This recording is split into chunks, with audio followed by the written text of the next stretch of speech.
Hi, I'm Shelley Wood and this is my tiny sewing room where I make doll clothes sewing videos.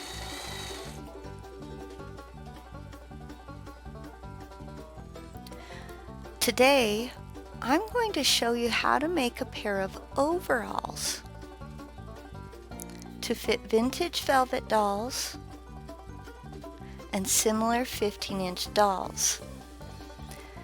They're about 1 inch too long for welly wishers, so if you plan to sew for welly wishers, think about that. And they're a little too short for Chrissy dolls. But if you're good at pattern alterations, and if you're not, I have a class on that, you could make them work with some alteration. Now before we begin, please go to shelleywood.com where you can find it's actually a 6-page printable PDF sewing pattern for making the overalls, and it's perfectly free. If you're watching this video on YouTube, look for a helpful link to the sewing patterns in the description below the video. Follow your directions to tape the patterns together like you see me doing here. So this is a different pattern, but the idea is the same. Just watch for where it says tape here. And it's also a good idea for this particular pattern to pay attention to whether it's an A or B pattern or C pattern. I need to interrupt the video to make a little confession. I cut out my pattern pieces from the prototype.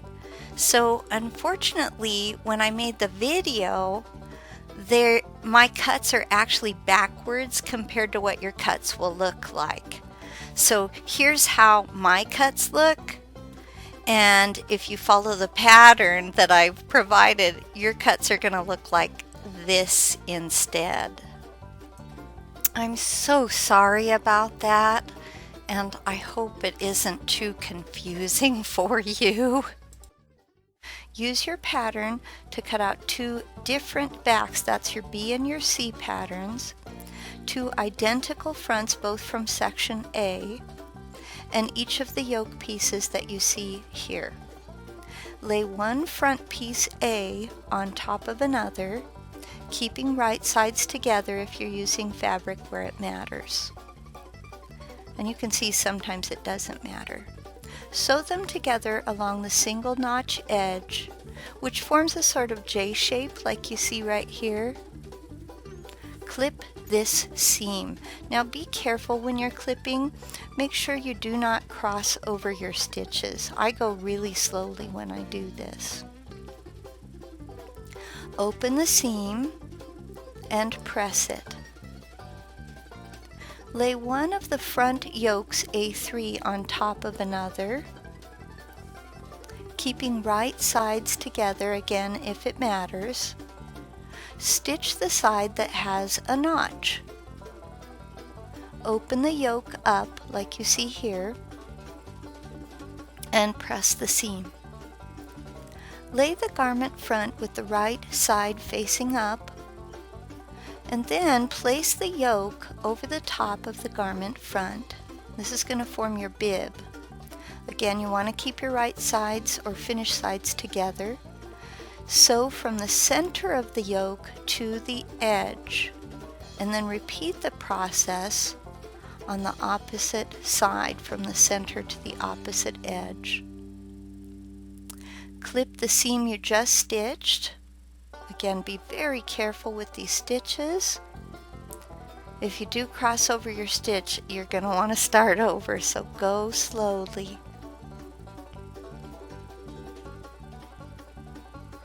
And there we go. Invert the yoke and press. Now it can help to use a chopstick when inverting, and you'll see me doing that in the video clip. What I do is I use that chopstick to kind of poke out the bib corners so that they're not too soft of a corner. You want them to be kind of squared off, and it helps to give your chopstick a twist.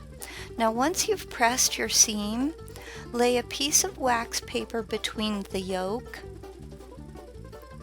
and the front of the garment. And what we're going to do is dab a little bit of fray check along the bottom of the yoke. like you see me doing here. Allow this to dry while you work on the back. Lay yoke B3 on top of back B, keeping right sides together.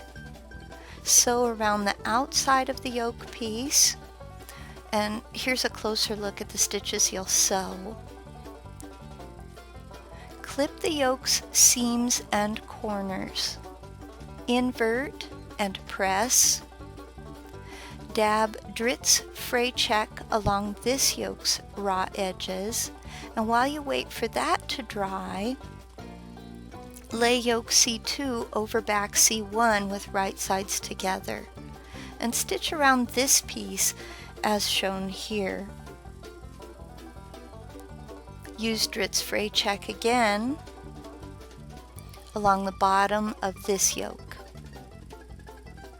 When that's dry, clip and invert and press. It's okay to apply fray check after inverting. Sometimes I do that, if you'd rather do it that way instead. It kind of depends on where you are in the sewing process. Now you should have 2 back pieces, each with a slightly different yoke, and 1 front piece with a bib. Here's the red version with the bib's yoke showing. I love that little flowery yoke, it's so cute. And here it is from the right side. Now let's work with garment piece C for a moment. It's the one that looks like this. It's important to clip the line above the crotch. Then you can fold the closure area once and a second time to create a double fold hem. Stitch this back closure area to hem it. Here's a closer look at my stitches.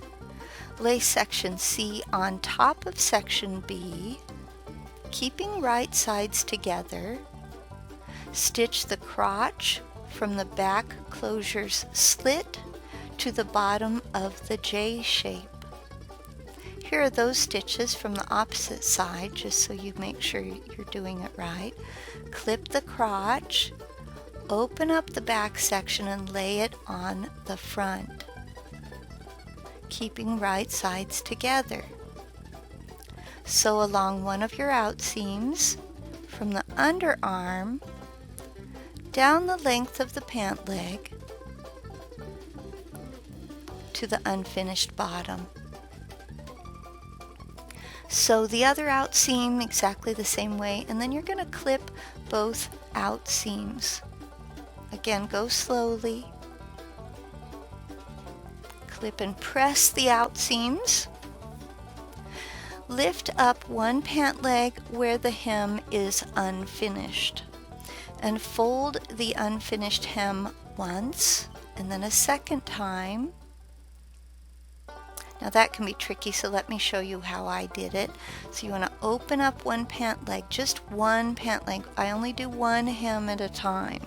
So we're going to do just one hem. You fold it once, then you fold it a second time. And again, you'll want to hem it differently if you're working on a pair of overalls for welly wishers. You'll want to make sure you trim it up before you start your hem. I'd put it on the doll and see if it fits her, and then mark where you want to hem it. Hem the bottom of just one pant leg. Now I prefer to do a whip stitch for my hems, but of course you could use a sewing machine. Once you've hemmed just one pant leg, draw the crotches together as shown here. Sew the inseam from the finished hem across the crotch and part way down the other pant leg. Stop sewing at about the knee area. Now lift up the unfinished hem area, fold it once and then a second time, just like you see me doing here. So I'm going to fold it once and then fold it a second time. Okay, and then I begin my hem. Hem this pant leg. Now I do highly recommend that you use a whip stitch here, just because what you need to do on this second pant leg is compare lengths while you're hemming to make sure that they are the same length. Once both pant legs have been hemmed, finish stitching from the knee to the bottom of the recently hemmed pant leg. Invert your overalls, and that's what I'm doing here. And these just turned out so cute. Oh my goodness. With that little celestial fabric, I love it. Love it, love it. The red ones are adorable too. Now they look like this in back, sort of like a two-legged caterpillar, and like this in the front. Stitch a strip of 3/4 inch Velcro to the back closure area. You want to make sure you're using sewing Velcro. Try the pants on your doll and mark the straps for snap locations. Sew size 2/0 or 1/0 snaps to the straps and bib. Now you're ready to try the overalls on a doll. She looks so cute in these. For more free printable sewing patterns, for making doll clothes to fit dolls of many shapes and all different sizes, please remember to visit my website, shelleywood.com.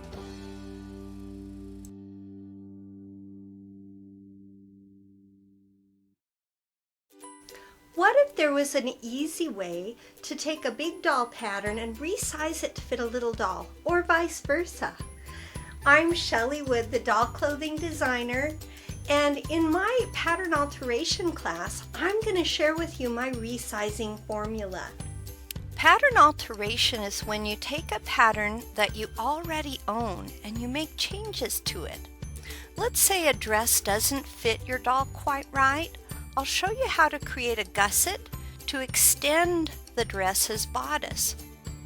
Along the same lines, I'll show you how to use a doll's body measurements to lengthen and shorten shirt sleeves, and to recreate the pants patterns you already own so they will fit dolls of different shapes and sizes. Following my instructions, you'll learn how to reshape dresses and skirts, making them fuller or less full depending on the look you're going for. With this collection of more than 40 videos, you'll use my measurement guide and dozens of tips and tricks to create a full wardrobe for the doll or dolls of your choice. I invite you to join me. We are going to have so much fun.